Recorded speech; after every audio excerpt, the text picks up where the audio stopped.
In the beginning, who owned the land? Do we belong to the earth, or does the earth belong to us? Can we dispose of the land and its people simply because we have the power to do so?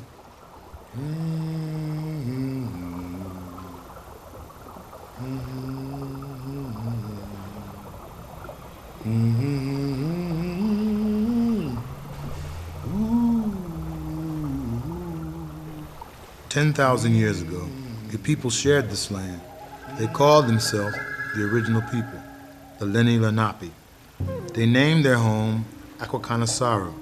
They hunted, gathered, and cultivated the earth. They lived off the land, and the land was shared by everyone. Like us today, they lived in communities and held strong ties with family. And this was the community the Europeans encountered when they landed in the Delaware Bay in 1609.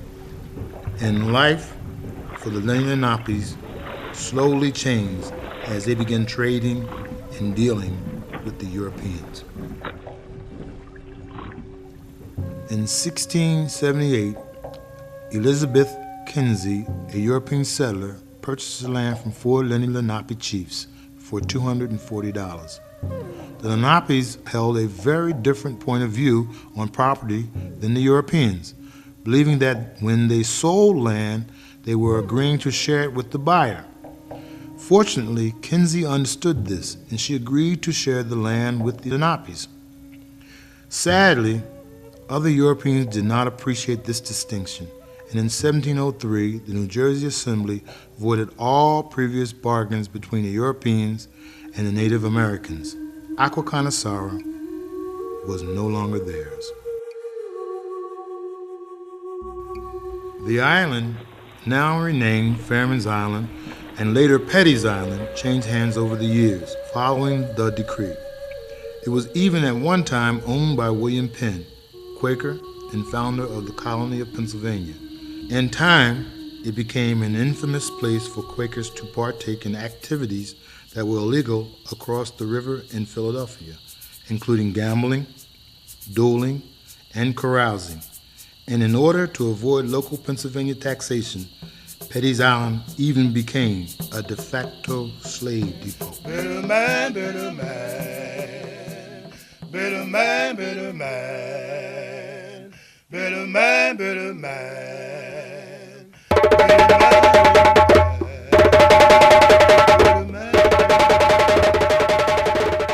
We are here today to give honor to our ancestors, those who came here from the shores of Africa, who were placed in chains. But we don't know much about what happened up north, and so we are here to give honor and memory to them. For in doing so, we honor ourselves. We're going to pour libation. With the remaining water, we pour for those whose names we do not know, who came here under great duress, who fought to be free. We thank them.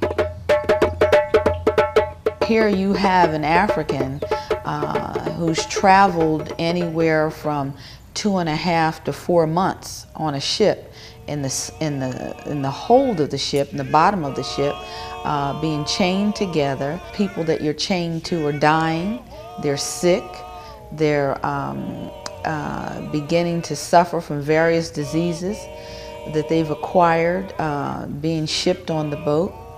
And then they get here to an island and they're docking and they're being pulled off in chains and then lined up. When I think about this as part of their experience on Petty's Island, what it makes me feel is that I'm somewhere in me that's a historical memory that is probably a part of my own soul, but I've never been able to connect it with any story that I've heard here in my lifetime.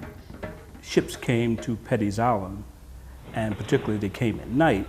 The reason these ships would come in at night was because New Jersey was particularly attractive to these slave traders, because New Jersey did not have a tax on slaves as cargo.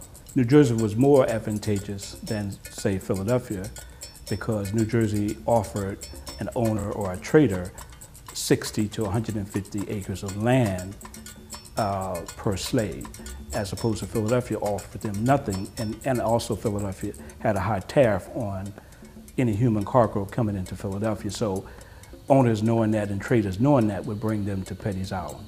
The island was used for slaves that were brought there to be held until they were able to be transferred to Pennsylvania, to auction blocks, not only there, but in other parts of the country. We don't know what the condition of the island was in holding those slaves, but we know for a fact that the conditions of the particular time period the slaves were brought there, by other narratives, that slaves that were brought to the island were held in chains and shackles and were, on all probability, guarded. So we know that that those activities did take place on the island, and that was a transfer station to the north. My research does tell me that Petty's Island was used as a slave depot for over 100 years. And around the time that Elizabeth Kinsey purchased the island from the Lenape Indians, the slave trade was in full bloom on Petty's Island. It wasn't very easy to free themselves from the Europeans who had enslaved them. One of the first opportunities would have been, once landing and the Africans brought up from the hold on the top of the ships, as they had to be either unchained because they were link chained, and it could have been 100 of them linked together. In order to land on Petty's Island, they would have to unlink some of them. And in the unlinking of some of the Africans, they took that opportunity to jump overboard into the Delaware. We can rest assured that the slaves that were held on the island would make a attempt for freedom, and Pine Point was the closest point to Petty's Island. The Quakers were very active in patrolling the waterway for any runaway slaves or any slaves that were migrating to the north. The Quakers in Camden County and Philadelphia were very active in the abolition movement. They had developed a system. They were very instrumental in setting up communities, free havens, safe houses, routes to freedom. People go oppressed so hard they could not stand. They patrolled the shores actively, connecting them with other friends throughout the Delaware Valley, so that was the forerunner for the Underground Railroad in this area. Egypt's land, won't you tell old Pharaoh? Around 1713, New Jersey decided it would now tax slaves as human cargo. And as a result of taxing slaves now in New Jersey, and particularly on Petty's Island, you find that the slave trade start to diminish. As a result, many owners, allowed slaves to go free. We hold these truths to be. We know for a fact in Camden County by 1776, or the American Revolution, most slaves here in Camden County were free. Are created equal, endowed by the Creator. Petty's Island then transitioned into being owned by businessmen, farmers, merchants, and at a point,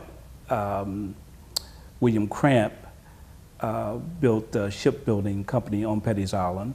This company later sold ships to the Union Army.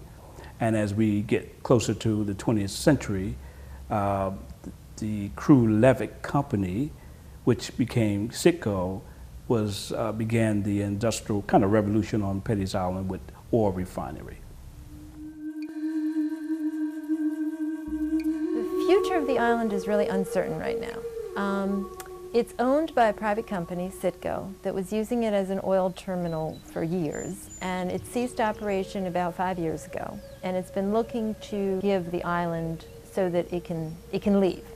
And initially, it was talking to some developers, and then there were conversations with the state of New Jersey, particularly the New Jersey Department of Environmental Protection. There was a bald eagle family discovered on the island, and because the bald eagle is an endangered species, that would have made certain types of development harder to do. At one point, we learned that the state was very interested in protecting that whole section of the Camden and Pennsauken waterfront as a state park.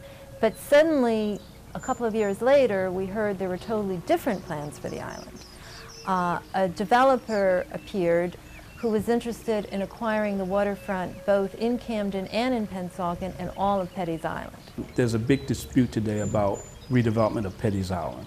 And if development occurs on the island, you will literally see a destruction of the natural environment on Petty's Island. You will see the destruction of wildlife. You'll see the destruction of flora and fauna on the island. And it would have a tremendous effect on neighboring neighborhoods that's very close to Petty's Island. As part of the North Atlantic Flyway, this island is critical to migrating birds. We've been advised that about 200 birds have been observed on the island.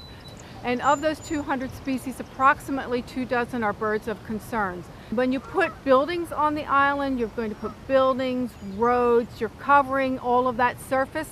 That increases the likelihood of pollution runoff into the river. People want to acquire open space in New Jersey. And Petty's Island represents almost 400 acres of open space that would be added to our state's inventory.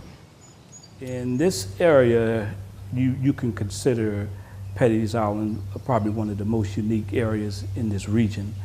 And one of the reasons why it's very unique, it sits between this metropolitan area of Philadelphia and Camden. It's one of the largest naturally situated islands off the urban corridors of Philadelphia and New Jersey.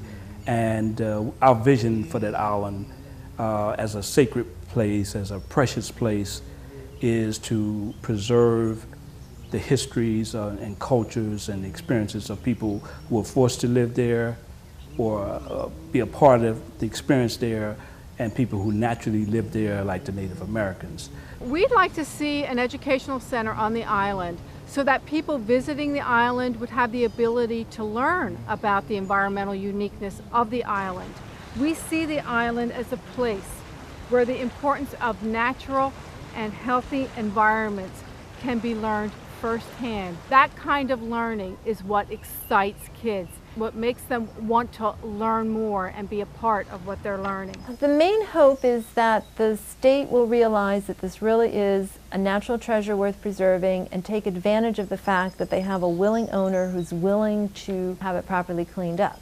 The issue is whether the Pennsauken Township would go along with that plan, or whether they're going to still insist on their plan going through, which involves development. Petty's Island still can tell the story of the relationship between the African, the Native American, and the European. Those three groups definitely have a story to tell that would help to complete America's story. There's a relationship that happened among these groups right here in my own hometown, right here in Petty's Island. We are a very distinct and precious part of the whole American story that hasn't been told. I think that anyone who looks at this beautiful island, situated right out here in the middle of the Delaware River, no matter what their background, whether that person considers himself an environmentalist or not, if they listen to their heart, they've got to know that preserving this beautiful island in the middle of this wonderful river, this magnificent river, is the right thing to do. It's very important to preserve the history. By preserving the history, you preserve the present. And through preserving the present, you lay a foundation for the future. we must recognize those contributions of those who have gone before us. At the same token, memorialize the Lenape as well as the Africans. The island is in a transition, and we need to educate people of the contributions that have been made on the island, the historical contributions that are connected with the island, the natural wildlife preservation that is needed to be applied to the island.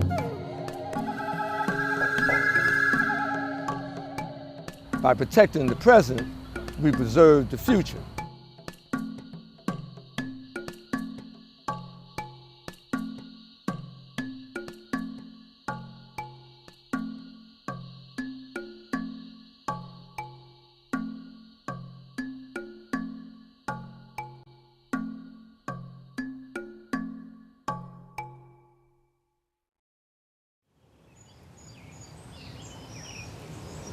Ancestral memory. Beating in our hearts is your blood, a love rhythm, the first drum. We live our lives to honor you. You live on in us and all around us. Your spirit is now the air we breathe, so we should keep it clean.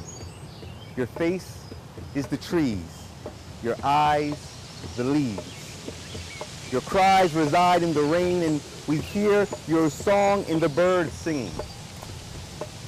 You who came here in chains, we beseech you on these Delaware shores in Camden. Today we rattle the chains of memory.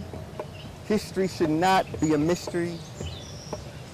Speak through us, take possession, conjure courage within us so that we may raise your spirit in eternal victory. Ashe.